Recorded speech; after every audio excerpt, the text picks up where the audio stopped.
Foi? Foi, dá-lhe isso. Beleza. Então, quando a gente pensa aí no diagnóstico real, é isso. Eu já tenho um problema. O problema está ali na minha cara. Tudo bem? Isso é um diagnóstico real. Vocês vão ver lá no livro também como foco no problema. O problema ele já existe, ele está ali. Eu olho para o paciente e eu vejo. Lá no canal está lá a mulher com aquela ferida enorme no antebraço. O problema já está ali. Eu vejo o problema. Né? A minha mãe está lá com sequela do AVC. O problema está ali. Eu já vejo o problema. Você, quando vocês acordaram hoje de manhã ou antes de vir para cá, a maioria tomou banho, correto? Sim. Todo mundo tomou banho. Você escolheu a sua própria roupa? Sim. Você tirou a sua própria roupa? Sim. Sim.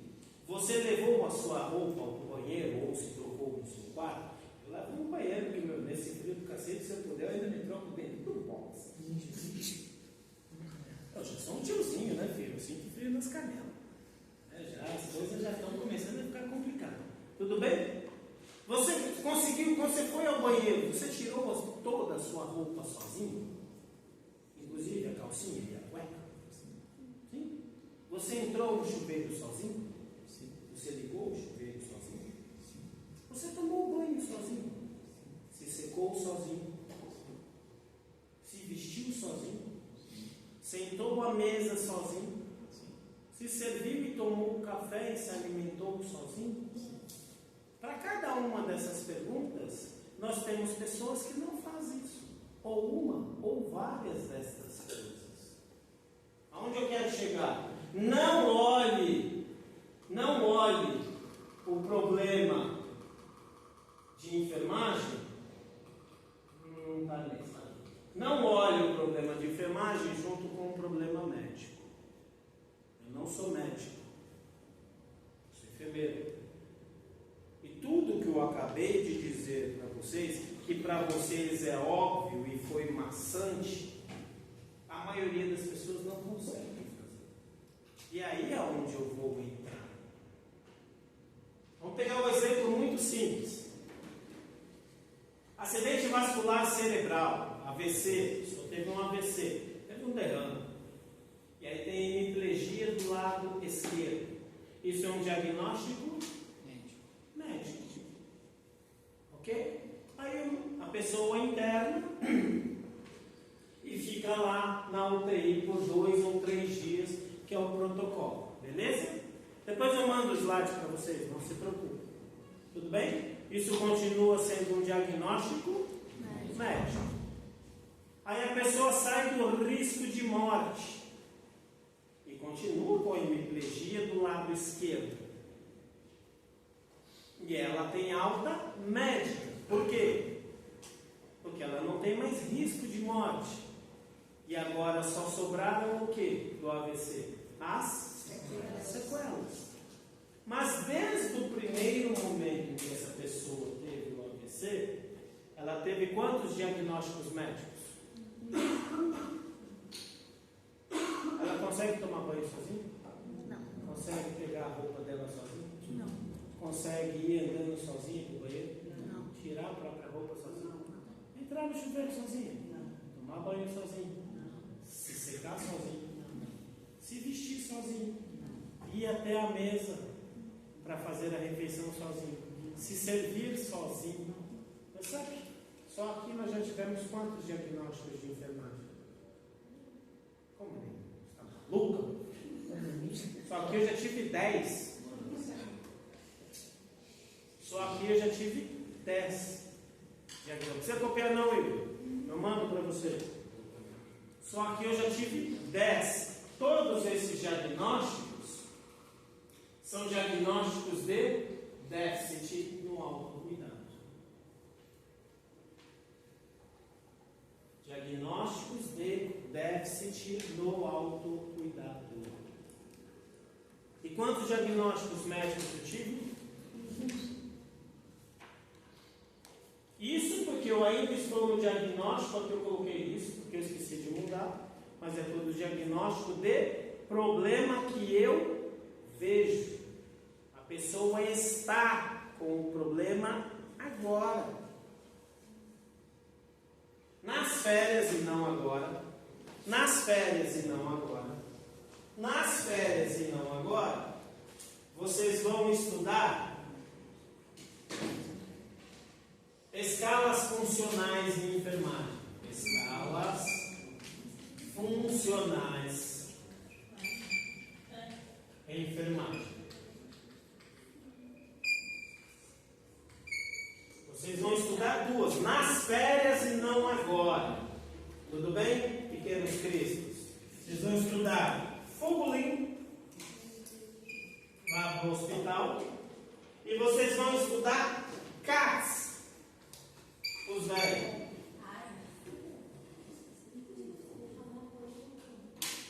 Existem outras escalas? Claro que existe.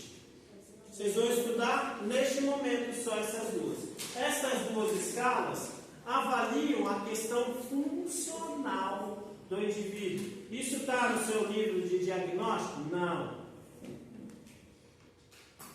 Está na parte dinâmica? Não. Percebe quando eu falei para vocês? Eu vou ensinar vocês a pensar além do que está no livrinho. Vocês vão cumprir com a parte jurídica do livro, sem problema nenhum. Eu vou ensinar vocês a navegar no livro, sem problema nenhum. É importante mexer no livro e é importante evoluir o livro. Isso é importantíssimo. Mas a gente precisa aprender a pensar além do livro. Primeiro pensamento que jamais deve sair da cabeça de vocês. Diagnóstico de enfermagem não tem nada a ver com diagnóstico médico. O diagnóstico médico me ajuda? Claro que sim. É um bom norte terapêutico? Claro que sim. É o único norte que eu vou ter? Claro que não. Por isso que nós fizemos na aula passada aquela viagem histórica. Porque quando você se torna enfermeiro mesmo, eu não estou falando você ter o diploma e ter o emprego, você ser um enfermeiro. Vou pegar o seu exemplo. Poxa, eu não sei por que você está fazendo faculdade. É porque eu gosto. Ah, mas você já sabe como é que é? Eu sei. Mas eu gosto, mesmo assim. E é isso que eu quero ser. Mesmo por um bom tempo da minha vida, é o que eu quero ser. Por quê? Não sei, você não tem ideia. Eu só quero ser, não enche no saco. Queria que pagasse mais, mas ok, eu já sei que eu vou ganhar mais. Mas eu gosto do que eu faço. E eu não trabalho só com isso. Isso me dá um norte terapêutico. Mas eu trabalho aqui, ó. Meu foco é na pessoa e como é que essa pessoa vive. Por isso que nós falamos um pouquinho das necessidades humanas na aula passada. Tudo bem até aqui? Vamos aos diagnósticos de risco. Abre o livrinho aí de vocês, ó.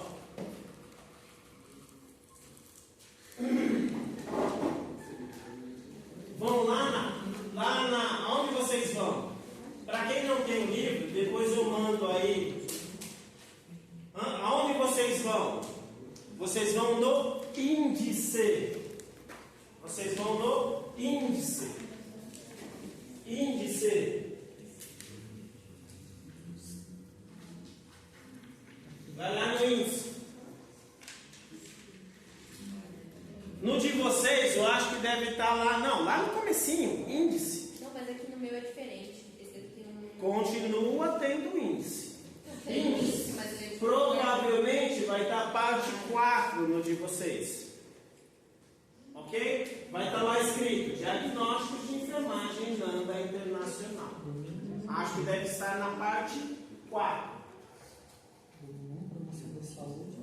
Parte 3 mesmo. Parte 3 mesmo? Não, mas é o que o seu é o 2018. É que algumas pessoas compraram 2023. O 2023 é parte 3 também? Beleza. Ótimo. Você vai ver lá domínios. Depois não vai ser hoje que eu vou ensinar domínios, tudo bem?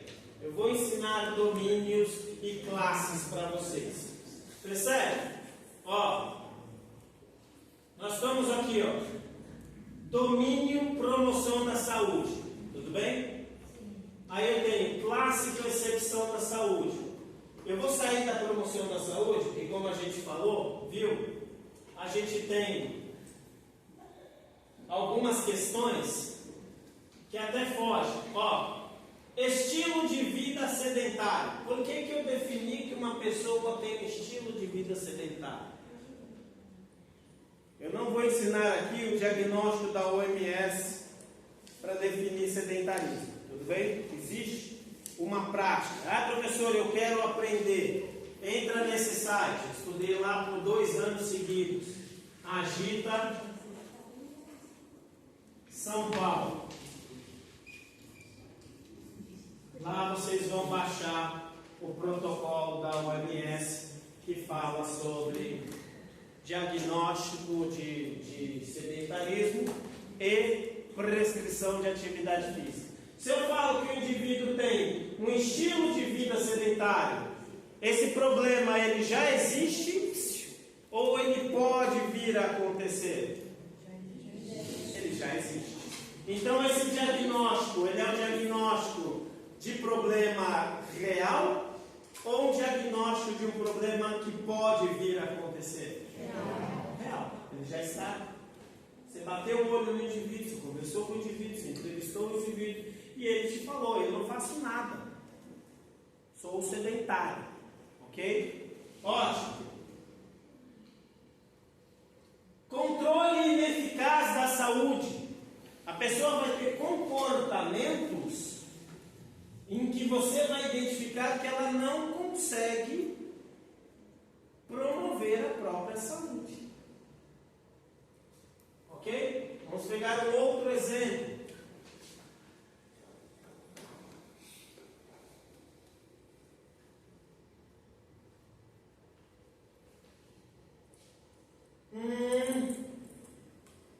Saúde e deficiência. Não, da comunidade. Vamos pegar outro. Domínio número 2. Nutrição. Eu vou explicar para vocês. Aqui eu só estou mostrando que o livro não é um bicho de 7 cabeças. Classe 1, ingestão. Amamentação ineficaz. O que significaria amamentação ineficaz? Significa que o filho desta mãe não recebe leite materno na quantidade suficiente. E aí, nós ainda não vimos os fatores determinantes. Pode ser tanto na quantidade... Pode, claro que sim. Pode ser na quantidade de vezes que essa criança vai à teta da mãe, pode ser na quantidade de leite que ele puxa da teta da mãe. Ou de nutrientes no leite, né? Não existe leite fraco. Tá? Isso é uma superstição. As pessoas não sabem amamentar. É diferente, mas a aula aqui não é sobre amamentação. Ok? Tudo bem? Vamos pegar um outro exemplo. Deglutição prejudicada. Um outro problema que uma pessoa com acidente vascular cerebral pode ter. A semana passada nós tivemos aula de sondagem interal, semana retrasada. Não foi? Sondagem interal. Por que nós tivemos aula de sondagem interal? Porque o indivíduo tem um dos objetivos de eu passar uma sonda, uma das justificativas, ele tem deglutição prejudicada. Já é um problema. Eu olho para esse indivíduo, eu ponho a comida na boca dessa pessoa e ele não consegue engolir direito. Vamos continuar aqui vendo mais alguns.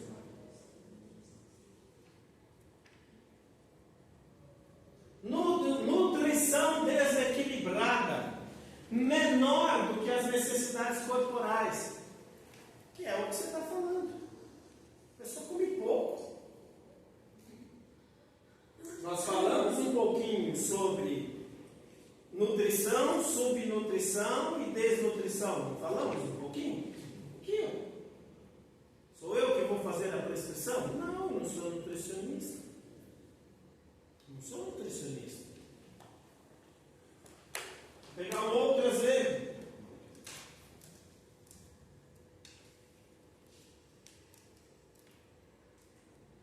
Diagnóstico, obesidade. Diagnóstico, sobrepeso. Como é que eu chego no diagnóstico de obesidade? IMC. Como é que eu chego no diagnóstico de sobrepeso? IMC. Então, o que é um diagnóstico com foco no problema? Percebe que o livro vai me dando um monte de diagnósticos com foco no problema. Vou pegar outros exemplos que estão lá no slide. Sai um pouquinho do.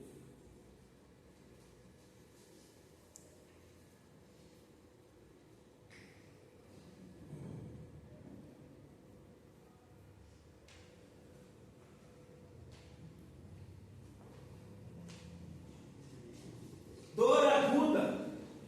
Olha lá,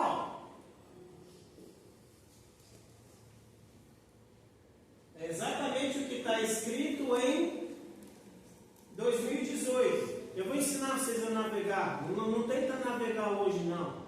Não tenta. Vem comigo. É um passo de cada vez. Hoje não é o dia. Eu vou ensinar vocês a navegar. Hoje não é o dia. Mas eu vou ensinar. Tudo bem? Porque para navegar, a gente vai precisar entender o que são domínios, o que são classes. Para depois que eu entender o que são domínios, o que são classes, eu vou ter que entender depois o que são fatores relacionados e condições. Ai, fugiu. Então, dor aguda, como é que está escrito lá no livro? Experiência sensorial e emocional desagradável, associada à lesão tissular real ou potencial, ou descritas em termos de tal lesão. Isso aqui, ó. Eles copiaram isso aqui. Início súbito ou lento, de intensidade leve a intensa, com término antecipado ou previsível, e com duração menor do que 2 meses. Isso vai me classificar uma pessoa que tem dor aguda. Lembra lá das entrevistas? Análise de linguagem não verbal? Hoje vocês não olham mais para uma pessoa do mesmo jeito. E vocês não acreditam mais em tudo que os seus ouvidos ouvem. Eu acredito muito mais no que eu vejo do que naquilo que você está me dizendo.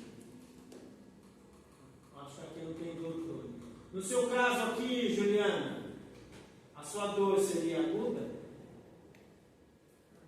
A sua dor seria crônica. Você já tem um problema. Só que o seu problema não é este. O seu problema é dor crônica. Isso aqui é um diagnóstico de enfermagem. Déficit. Falando para ti, Letícia.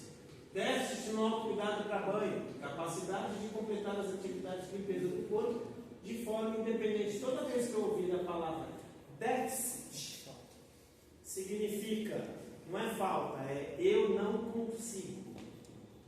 O déficit vai determinar o grau de dependência.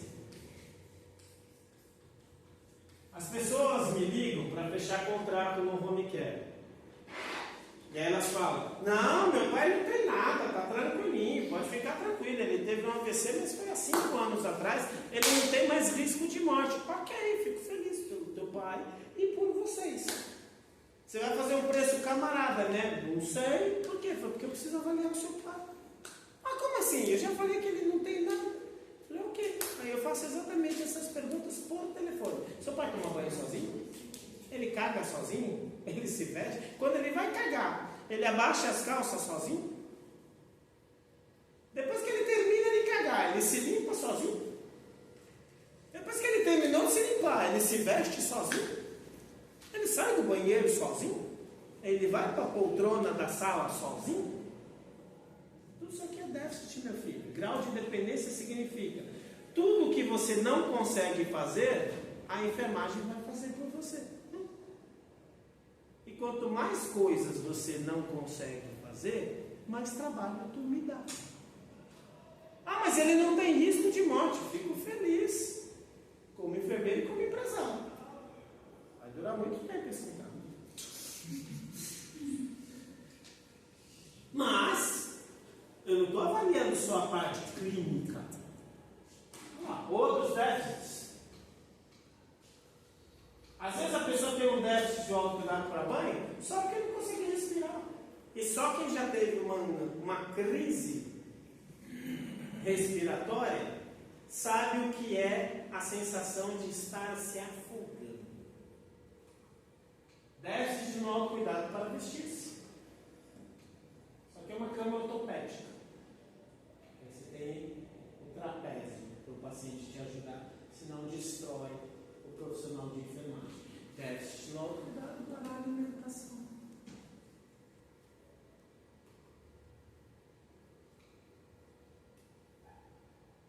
Na hora que seu filhinho nascer, vai ser o máximo você passar horas dando papinha na boca dele. Por quê? Porque é teu filho. E aquilo já tem um efeito promotor da saúde enorme.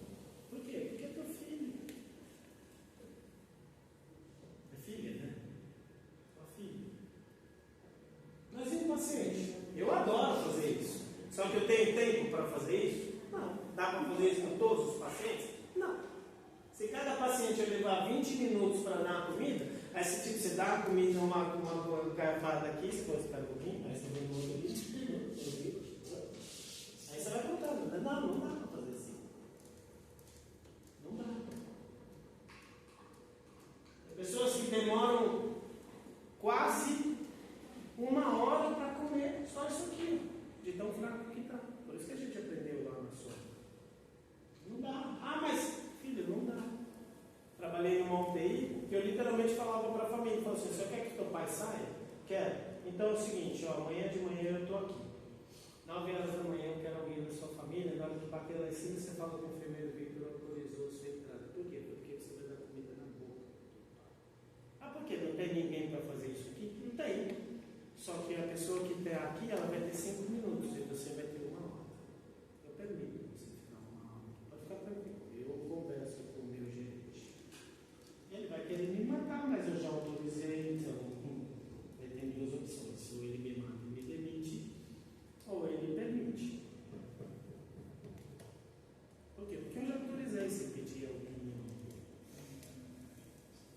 Tá certo. Eu só vai avisar, não vai chegar aí, tá? É isso mesmo, eu só comunico. Eu não pedi a sua opinião, eu estou te comunicando que vai acontecer. Por quê? Porque eu não quero essa pessoa aqui. Vai embora. Ah, mas vai ficar lá 1 hora dando papinha na boca do papai. Vai.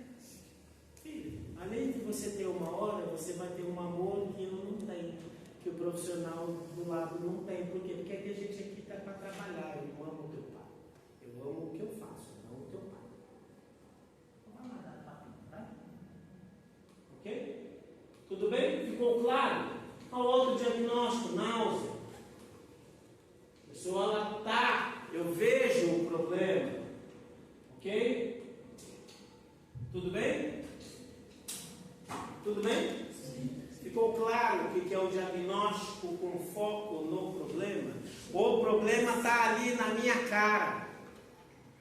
E ficou claro quando eu falo para vocês que depois que eu faço a minha primeira avaliação, eu fecho o diagnóstico e faço a intervenção. Depois eu faço o quê? Eu evoluo o resultado da minha intervenção. Pode ser que no dia seguinte mude o diagnóstico. Lá o da ferida, eu vou postar porque eu ainda não tive tempo. A ferida da senhora lá infectou. Né? E demorou para eu ver porque ela me mostrava a ferida lavada. Eu falei assim, não, Cristo. Eu quero ver você abrindo. Mas na hora que abre está feio. Eu falei assim, então é isso que eu quero ver. Porque se eu não ver isso, eu não sei o que fazer. Ah, mas assim, o que todo mundo tem nojo é o meu trabalho. Então abre e me mostra na hora que você está abrindo. Aí eu vi que estava infectado. Mudou o diagnóstico. E quando muda o diagnóstico, muda a conduta. Porque mudou. Às vezes a coisa de um dia para o outro muda totalmente. Seja para melhor, ou seja, esse diagnóstico não existe mais, a dor aguda passou, a náusea passou, o déficit passou, ou a coisa piora, a dor aguda virou dor crônica. Putz, livrar a dor crônica é mais complicado. Por quê? Porque já criou a raiz aí, filho. O negócio tem que ser analisado de uma forma diferente. Ah, o déficit. Ah, ok, a pessoa teve um déficit porque ela teve um AVC. Beleza, quanto tempo ela teve um AVC? Ah, 2 meses. Ah, pode ser que esse déficit se reverta. Ah, quanto tempo ela teve esse AVC? Ah, 10 meses. Já era. Mas como assim já era? Já era, filho. Vai morrer assim. Só por um milagre. E aí é você com Deus, você com Jesus, para que o milagre aconteça. E realmente tem que ser um milagre. A experiência e a literatura diz que depois de 6 meses a chance de voltar é mínima. Até pode fortalecer o outro lado. Tá? Tudo bem? Risco. Risco. O que é um risco? Risco é aquilo que pode acontecer. Simples assim. Não tem invenção. Você pode falar o que você quiser. Aqui são só sinônimos. Onde você pegou esses sinônimos? Dicionário de sinônimos. O que é um risco? É o que pode acontecer. A pessoa está exposta a determinados fatores ou a determinados condicionantes, que foi aquela palavrão no começo, processo, saúde, doença, baseado,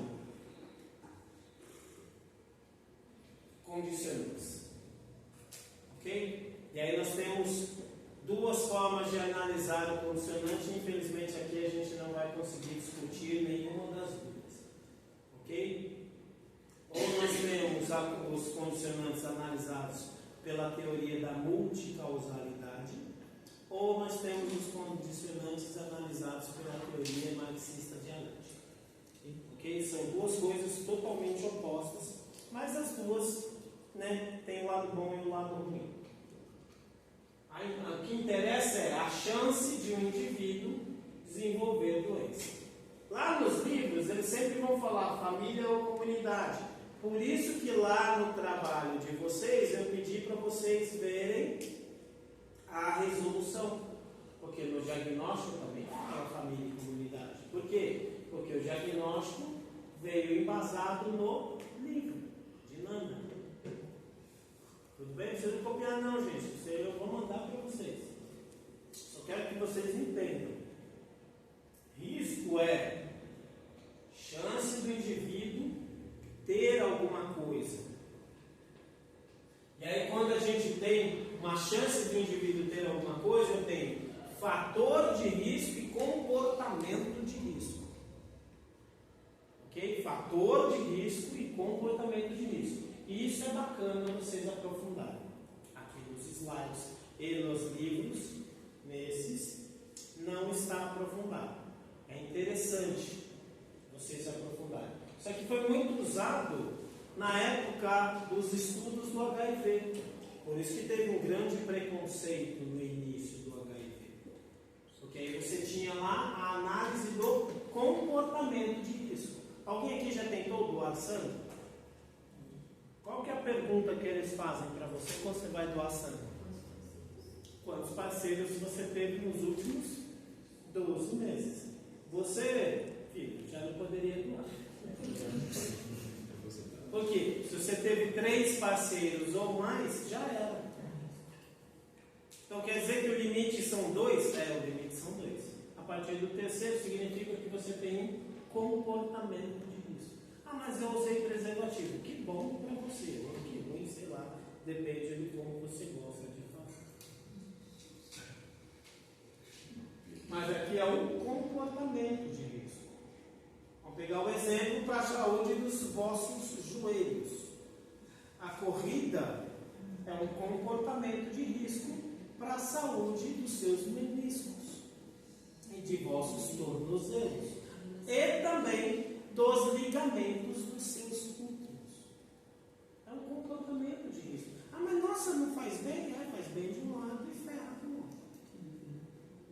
Falamos do álcool, não falamos do álcool como efeito promotor da saúde?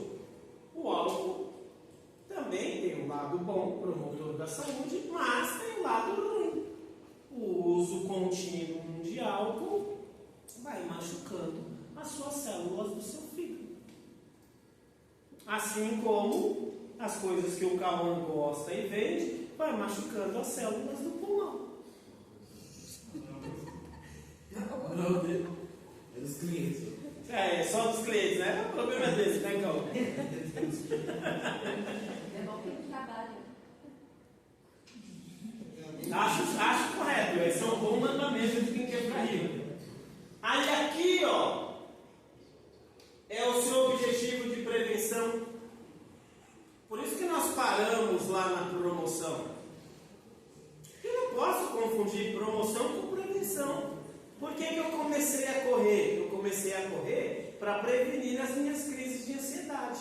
Então, logo, você tem um risco de ter uma crise. Você tem crise agora? Não. É com a carinha bonita, cabelo solto.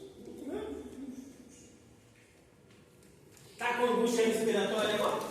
Não, está respirando bem, não tem nenhum chiadinho. Mas eu não como por causa do problema respiratório. O meu começo não foi por isso. Então tá bom. Então também por causa dela mesmo, né?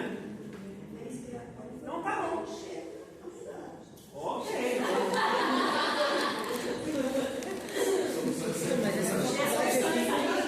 Essa faculdade aqui é igual casamento, né, professor? A pessoa reclama de tudo. A faculdade é igual casamento, reclama de tudo. Começou a correr por causa de quê? Não pode passar só por Eu comecei a sentir. A minha família tem alguns problemas de saúde, que eu fui ao médico e falei que eu não queria ter aqueles problemas. Aí falaram assim: não, você já precisa começar a fazer isso, fazer o seu processo que eu faço. Não adianta só correr, porque correr só não adianta, então eu faço as duas coisas. Você precisa ter saúde muscular e precisa correr também. Aí eu passei no ortopedista. Você queria prevenir qual problema? A mãe da minha família tem problema de medo, então eu já fui para ter essa prevenção. E aí foi para corrida. E fui para a corrida, e não tenho. Então o diagnóstico de risco, o objetivo é o quê? Prevenir. Tinha problema na hora que começou a correr? Não. Tinha problema na hora que começou a correr? Não. Tinha apenas um fator de risco. Qual seria o fator de risco? Histórico familiar. Mais lá para frente. Opa.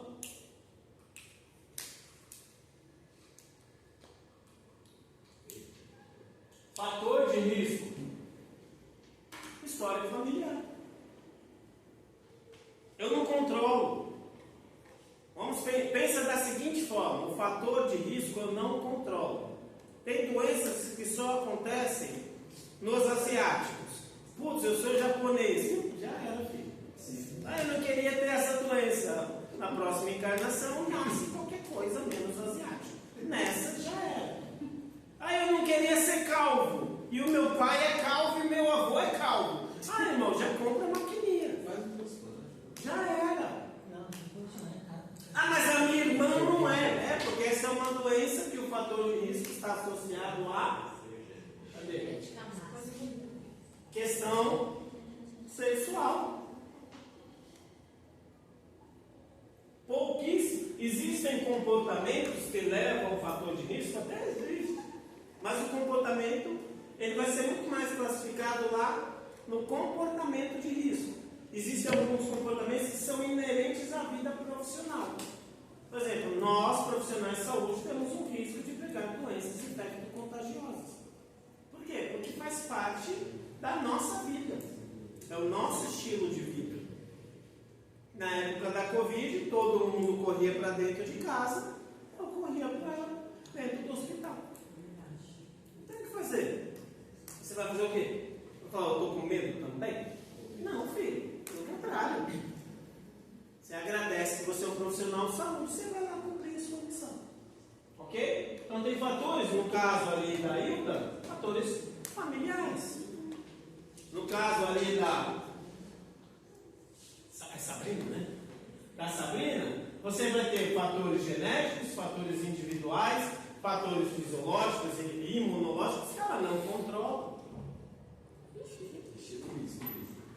Nossa, eu já estava ruim, mas não volto. Porque não controla. A asma ela não veio de você. Não veio porque você quis. Ela foi instalada em você. Ok? Fatores econômicos. Vamos pegar um exemplo muito simples. Ridículo de simples. O indivíduo perde o emprego. E ele é o arrimo da família. A esposa estava grávida, pediu demissão para poder sustentar, para poder cuidar do filho. Era um emprego de longa data, então não tinha nenhuma iminência dele perder o emprego. Ele não era professor, não ficava falando palavrão em sala de aula. Era um professor, sabe? Como qualquer professor normal. Nunca cogitou a possibilidade de passar sonda no aluno? Claro que não, pelo contrário. Imagina. Eu perdi isso.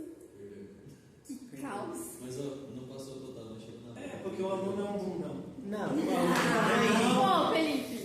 É um abacate. Uma maré. Volta para a aula.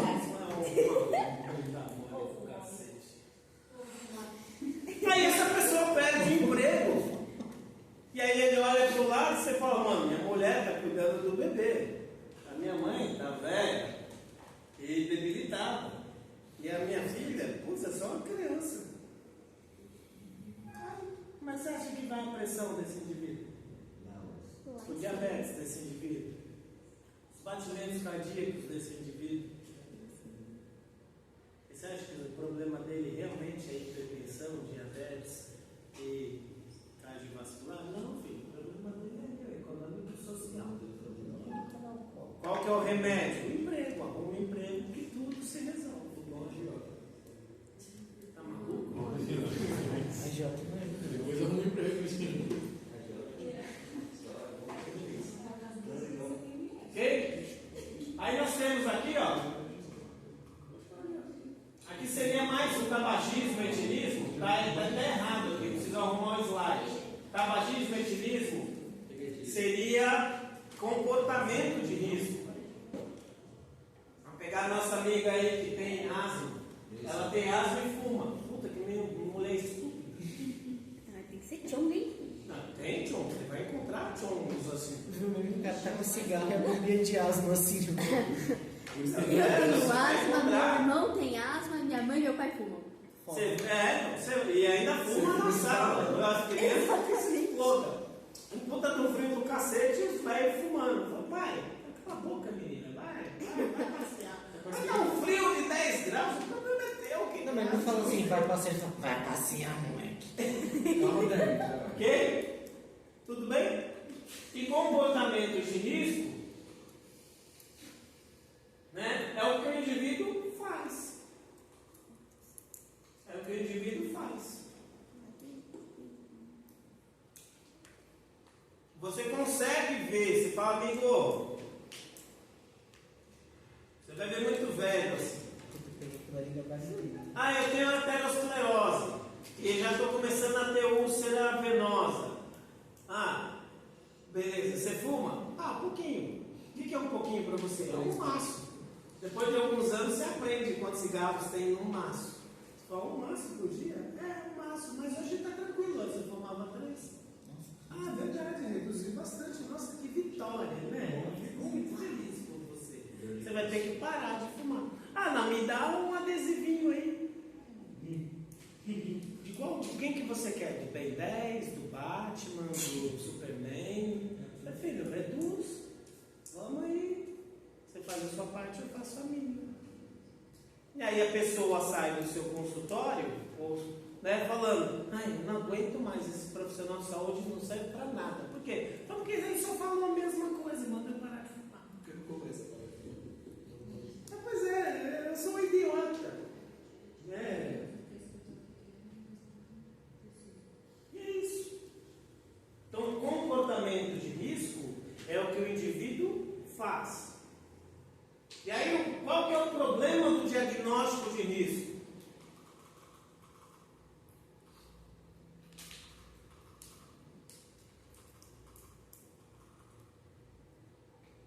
É quando a gente fala na possibilidade.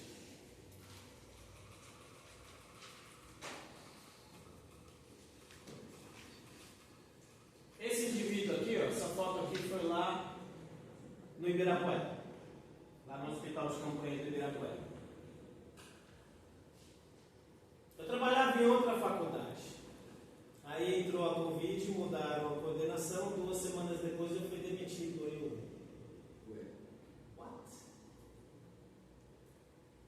Eu até liguei pra ela, falei assim, oi, tudo bom? Você nunca me viu, nunca me chamou, nunca falou comigo e de repente eu recebi um telegrama. Ela aí deu uma desculpa qualquer, eu falei, ok. Aí eu não entendi nada. Porque vamos nos falar pra vocês, mas pô, pega nada, né? Não dá nada. Não dá nada. Ué, Quem não? eu tô dando aula pra freira? Não, então eu vou mesmo. Aí eu falei, não. Aí eu fiquei um tempo, né? E trocando ideia com o pai, né? Eu falei, então. Aí eu falei, acabou de nascer, cara. O restaurante que eu tinha faliu. E aí? Não tô entendendo qual é que é a tua.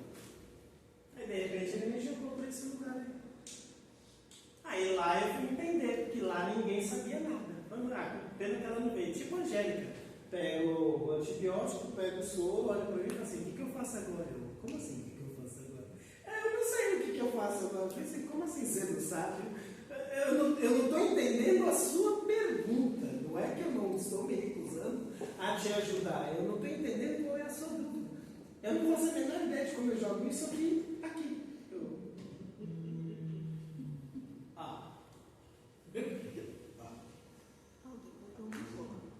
Agora eu entendi. Porque era no hospital de campanha, filha, guerra. Então ali só tinha recém-formado ou pessoas que nunca pisaram no UTI. E aí eu fiz isso aqui. E aí eu ensinei pra galera. Eu digo, mas por que você faz isso aí? Bom, nesse primeiro momento eu ainda não tenho tempo de ensinar. Só faz.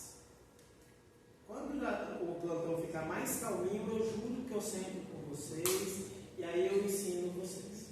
Neste primeiro momento, só faz. O problema do diagnóstico de risco é que ele requer uma certa experiência. Não significa que vocês não vão conseguir fazer, não é isso. Claro que vocês vão conseguir fazer muita coisa. Mas o problema do diagnóstico de risco é que quando você olha para o indivíduo, você sabe, quando você fala em experiência, vou repetir o que eu sempre falei para vocês. Experiência não significa inteligência. Significa apenas eu vivi e não esqueci. É muito mais vivência e memória, não inteligência. Inteligência é outra coisa. Uma pessoa que apenas tem experiência, não inteligência. Aí você olha para um indivíduo desse, nessa mãozinha, ele estava sedado daquilo, o tubo. Para você estar com ventilação mecânica, você tem que estar sedado. E aí a maioria dos indivíduos coloca e deixa a mão reta. E o pior do que deixar a mão reta, deixa a mão dobrada. E aí a mão do paciente fica dobrada, ele vai ter lesão na articulação do punho, e quando ele sai do processo de sedação, ele parece um motoqueiro, porque ele não vai conseguir abrir a mão, fica em mão engarra.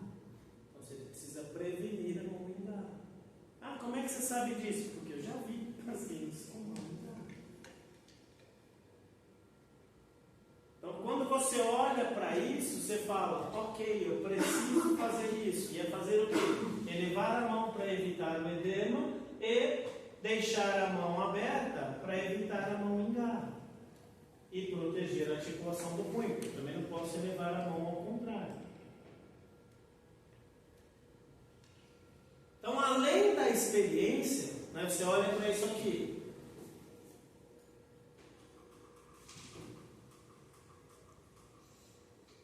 esse cara aí. Você fala, malandro. Olha o que a gente tem aqui. Ó. Percebe que ele é maior? Por que ele é maior? Justamente porque eu olho para essa pessoa e eu vejo que quando esse indivíduo vai sentar, e o que as pessoas falam? Nossa, o meu pai se joga. Não, pequenanta, ele não se joga. Claro que ele se joga. Quando ele está sentando, ele chega aqui e se joga. Não, pequenanta, ele não se joga. É que quando ele chega aqui, ele não tem mais força de continuar segurando. E ele cai. Não é que ele se joga. Ele não tem força. Aí para uma pessoa dessa, o que você faz? Você só eleva. Você fala, ó, vai lá, esse daqui você compra em casas de produtos médicos, com as barrinhas laterais. Ou você compra só o assento elevado em qualquer casa de construção. E mesmo assim, aqui é uma banheira. Provavelmente isso aí, né, pela cor branca da pele desse indivíduo, é um gringo. Porque no Brasil é raro ter banheiro com banheira. Não é o nosso hábito. Então aqui você preveniu o risco de lesão no cóccix, porque ele ia cair, mas ele continua tendo risco de queda. É o risco. Ele já caiu? Ele já caiu? Não. Ele já caiu? Não. Ele já tem o problema? Não. Ele não tem o problema, porque risco é possibilidade. Risco não é um problema real.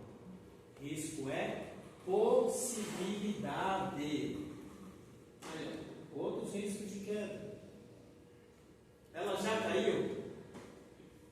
Não.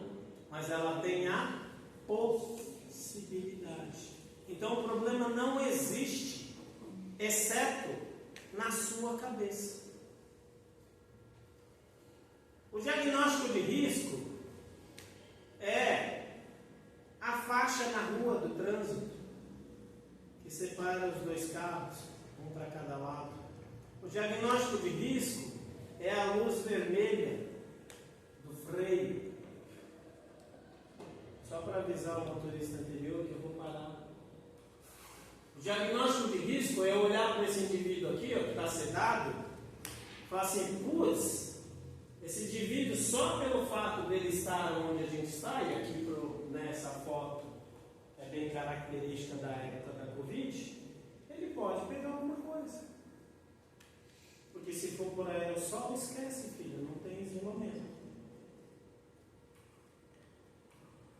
Risco de dor, esse indivíduo também pode ter. Aí o diagnóstico de risco vão levar o quê? Lá no primeiro diagnóstico, eu tenho ações corretivas. O indivíduo tem dor, eu entro com uma ação para aliviar a dor. A pessoa vê o que eu fiz, ela sente o que eu fiz. O indivíduo não está obstipado há 5 dias sem ir no banheiro, eu vou lá, faço uma intervenção, que seja uma lavagem retal, e ele evacua, ele assente o que eu fiz. A pessoa tem uma lesão, eu vou lá e faço o curativo. Ela sente o que eu fiz.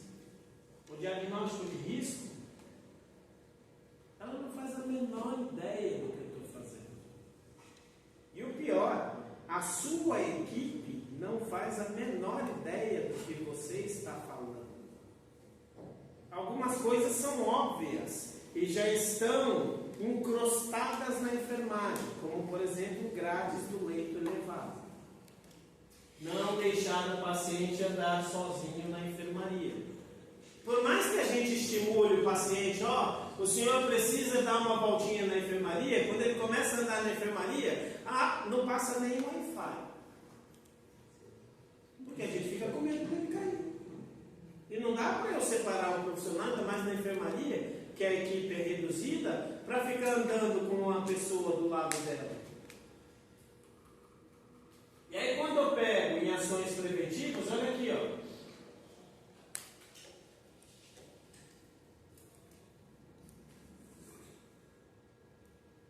Lá em Santos e aqui em São Paulo, o que a gente começou a fazer? Eu literalmente pegava o celular e falava assim, qual é o número do seu filho? Você lembra? Não. E o número não sei o que? Você lembra? Não. E o número não sei o que? Você lembra? Não. Então pega só um pouquinho. Você liga lá na administração, eu quero o número do contato de um celular do paciente fulano de tal. Por quê? Não te interessa, me dá logo o número aí. Óbvio que eu não falava desse jeito, mas traduzindo em miúdos era isso que eu falava. Aí eu pegava o número e ligava com o celular.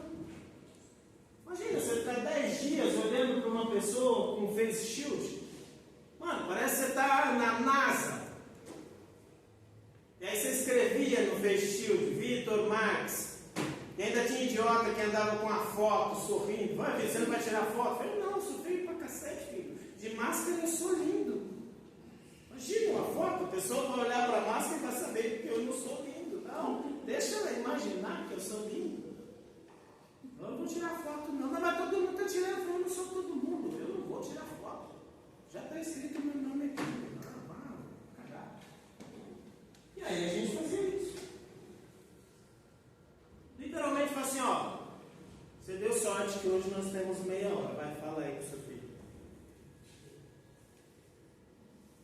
Porque não tinha visita, filho. Ah, vamos visitar meu pai na UTI. Não, por que não? Por que não? Por que não? Por que você não pode entrar? E quem pode entrar? Só quem trabalha aqui. Mas eu tenho que fazer. Bom, por que você faz isso? Para prevenir isso. Olha lá o seu não verbal. E qual que é o problema disso aqui? Aqui é um outro exemplo, né? Isso aqui quando eu estava, isso aqui foi o último que eu montei. Fui trabalhar no hospital porque não tinha um relógio de mudança de decúbito. Mas vocês estão de sacanagem. Vocês não têm uma padronização para mudança de decúbito. Não, a gente não tem. Então, mano, filho, o negócio é o seguinte: do meio-dia às 2, todo mundo olha para o teto. Das 2 às 4, todo mundo olha para a direita. Das 4 às 6, todo mundo olha para a esquerda. Por quê? Porque até o segurança vai bater o olho e fala assim: se está todo mundo olhando para a direita, você está olhando para o teto, tem alguma coisa errada. Por quê? Porque todo mundo está olhando para a direita, você também tem que olhar para a direita. Facilita a supervisão. Só que quando você faz isso aqui, outro exemplo aqui, ó, vocês vão fazer bastante. Elevar membros inferiores para evitar trombose. Aí você põe o paciente, você precisa colocar aqui o travesseiro na soleira para evitar que o pezinho fique estendido. Também não pode deixar o pé virado nem para fora nem para dentro. A mão aqui em cima, jamais, porque o indivíduo não vai conseguir respirar. O problema disso aqui é que isso não aparece e dá um trabalho enorme e não aparece. Vamos pegar só o exemplo do risco de queda, que é mais fácil. O indivíduo caiu? Não. Aí você faz todas as medidas preventivas para o indivíduo não cair. Aí ele tem alta e não caiu. Você trabalhou? Sim. Para o mundo, você trabalhou? Não. Esse é o lado difícil do diagnóstico de risco. Agora vamos voltar lá ao paciente com AVC. Nós paramos em 11, né, que eu coloquei o déficit de decomposição. O paciente com AVC tem risco de lesão? Não. Ah, não tem. Ah, não tem? Tem. Tem ou não tem? Tem. Que tipo de lesão? Depressão. Lesão do decúbito, né? Não vai precisar disso aqui, né? Que é a pilha? Aí tem assim. Dali é de 3, né? Você viu sua habilidade de novo? Não serve lá. Tira o óculos. faz Tiago, você não viu tanta coisa que ele já errou. Jogou. Não, não vi no começo que ele jogava água aí no chão. Você saia da aula, era o Ah, que corredor todo absurdo, vocês molhado. gravaram isso? Não, então é tudo mentira. Diz que ele joga. A direção ama ele. O paciente, Então, uma sala suja, é Vitor. o paciente tem risco de lesão? Tem. Tem risco de broncoaspiração? Tem. Tem risco de obstipação intestinal? Ficar aí uma semana sem evacuar? Tem risco de infecção urinária, principalmente se for mulher, por conta do uso da fralda? Já que estamos falando da fralda, lá vem a Jaque de novo. Né? A Jaque é inimiga da enfermagem. Eu odeio a Jaque. Já que ele tá usando, que ela está usando a fralda, ela tem risco de lesões cutâneas? Tem risco de infecção cutânea? Já paramos em 20 diagnósticos. Né? E ainda dá para ver mais ainda, né? Paramos em 20. E quantos diagnósticos médicos? E eu não só clinico, hein? Se eu só clinicasse, já seria difícil. Mais difícil do que ser médico. Mas eu não clinico apenas. Porque além de tudo isso, eu sou... O que nós somos mesmo? Gerente. Além de fazer tudo isso, eu ainda tenho que gerenciar tudo. Não é fácil. Por isso que eu não quero que vocês se percam no livro. Em que momento que vocês vão ler o livro? O momento principalmente das férias. Aquele momento que, olha, eu estou descansado, eu estou sossegado, eu estou de boa, não tenho nada para fazer. Esse é o momento que você fala assim, eu vou estudar por prazer. Prazer de quê? Prazer de aprender. Saborear o conhecimento. Porque vão cair perguntas assim. E na prova eu vou trazer algumas perguntas de concurso para ferrar vocês. A prova vai ser tranquila, vai ser para ferrar vocês, é para vocês não tirarem 10, só isso. Ninguém vai reprovar. Mas eu vou mostrar algumas questões de concurso, você fala, mano, não acredito que esse idiota perguntou isso. Eu vou te falar, viu? Não bebe, não fuma, não namora, dá licença. Não, o prazer dele é né?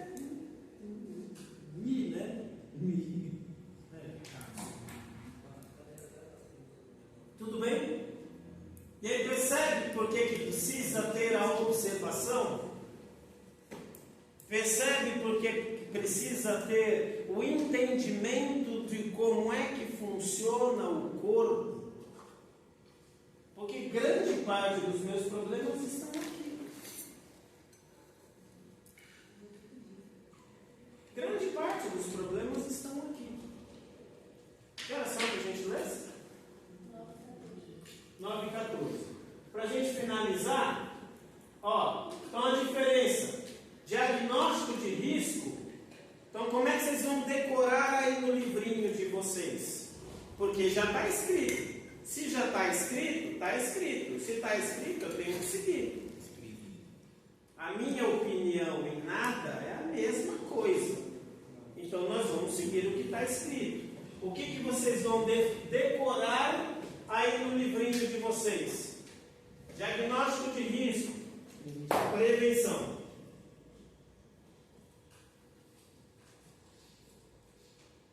Diagnóstico de risco, prevenção. Então você tem um problema e você tem o risco de ter este problema acontecendo. Então você já sabe. Por que eu sei que eu tenho esse problema? Porque eu sei da minha história. Já aconteceu várias vezes na minha vida. Estou com este problema agora? Não. Então agora, você está com um problema? Não. Este problema para você virou um diagnóstico? Vamos pegar no exemplo dela, ansiedade e asma. Neste momento, está com ansiedade? Não. Não. Está chiando igual o gatinho? Não. Não. Está roxinha? Não. Não. Então está com problema agora? Não. Não. Deixou de ter asma? Não. deixou de ter ansiedade? De jeito maneiro. De jeito maneiro. Então, logo, diagnósticos de ansiedade e asma são apenas diagnósticos.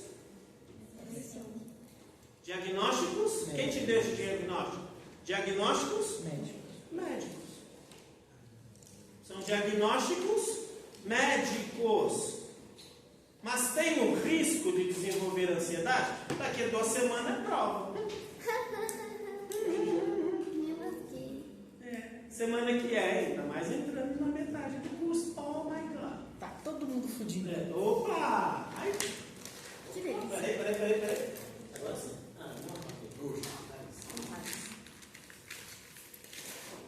Daqui, semana que vem, pode ser que a temperatura despenque.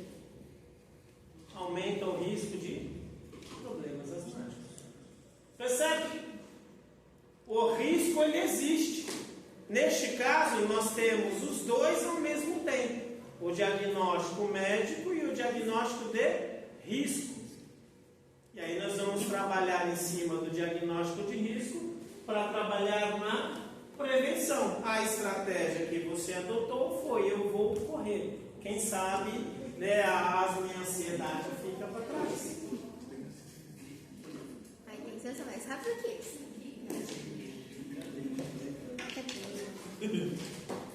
No caso da promoção da saúde, seria, vocês vão decorar desta forma o diagnóstico de promoção da saúde: desenvolver hábitos saudáveis e de qualidade de vida. Percebe que como as coisas ficam meio difusas, mas eu já estou correndo para prevenir. Você está trabalhando num lugar que você não gosta. Por isso que eu falei para vocês, neste primeiro momento, vocês vão se focar mais aqui do que aqui. Não que vocês vão ignorar lá, não vamos ignorar o diagnóstico de promoção, não vamos ignorar. Mas eu vou decorar que o diagnóstico de risco, eu vou prevenir um problema. Eu olho para o indivíduo e falo assim, vamos pegar o exemplo. A temperatura baixou para 10 graus Celsius. Ok. Caramba, tá frio, hein? O ar tá gelado, né? E o ar ainda tá gelado e seco, né? Tá. E eu saio 6 horas da manhã para ir trabalhar. O que você vai fazer? Você vai colocar alguma coisa para respirar o ar quente. Seja uma máscara, seja um cachecol. Por quê? Para respirar o ar quente. Por quê? Porque eu não quero que esse ar gelado chegue no meu pulmão. Aqui eu estou trabalhando com hábito saudável? Não. Aqui eu estou trabalhando com prevenção. Eu vou correr. No dia que está frio, vai correr? Não. Por quê? Mas correr é um hábito saudável que promove a qualidade de vida? Sim. Então, aqui no caso da corrida, o que é um aspecto de prevenção, a gente vai tentar olhar com um foco maior. Mas nós não vamos parar aqui. Eu só vou mostrar para vocês quais são os diagnósticos de promoção da saúde que vocês vão usar para o resto da vida. Esses daqui, independente de onde vocês estiverem, vocês vão usar. Ok? E aí, só para finalizar, aqui vai ser bem rapidinho, prometo.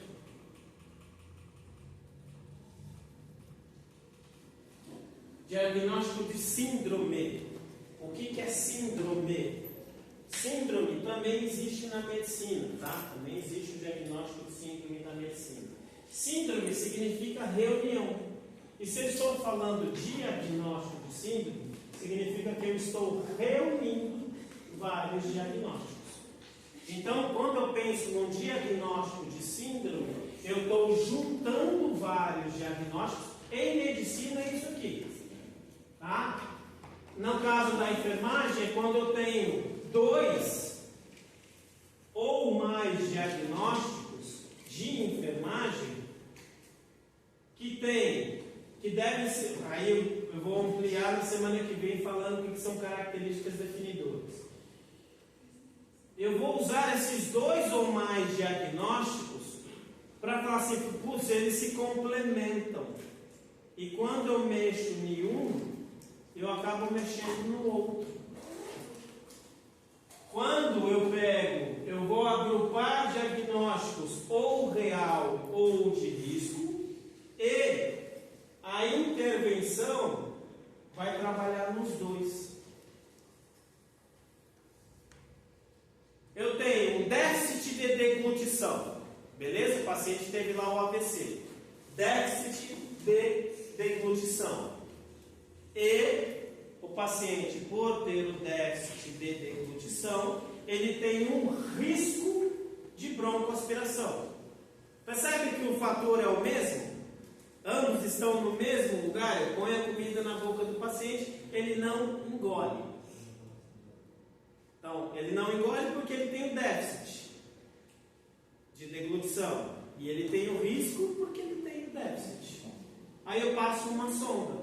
Percebe que ao passar a sonda eu resolvi os dois problemas com uma intervenção só? Então, de forma, com o caminhar da leitura dos livros, eu vou mostrando mais coisas, porque aí eu vou precisar agora parar, porque nós vamos ter que chegar na próxima aula, eu vou mostrar para vocês o que são características definidoras e fatores relacionados. Eu não vou conseguir caminhar aqui, porque eu vou precisar parar, e aí nós vamos ver aí no livro o que é uma característica definidora e o que é um fator relacionado. Mas de forma bem simples é isso. Eu vou ter dois diagnósticos, podem ser os dois reais, podem ser os dois de risco. Ou eu posso ter vários diagnósticos, misturando real e de risco, ou tendo só real ou tendo só de risco. Mas quando eu tenho dois ou mais diagnósticos que se complementam e que eu consigo resolver esses diagnósticos com uma ou mais intervenções, mas essa intervenção não fica restrita a um dos diagnósticos, eu classifico isso como síndrome. É você que vai definir a síndrome? Não, ele já está descrito aí no livrinho de vocês. Tudo bem?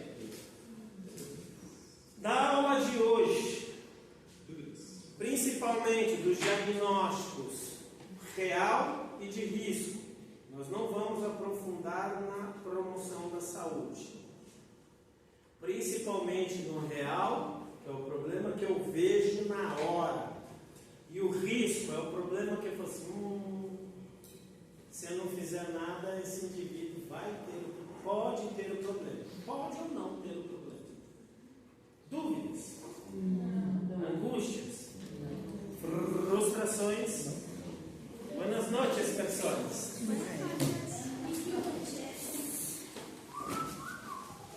Anota aí.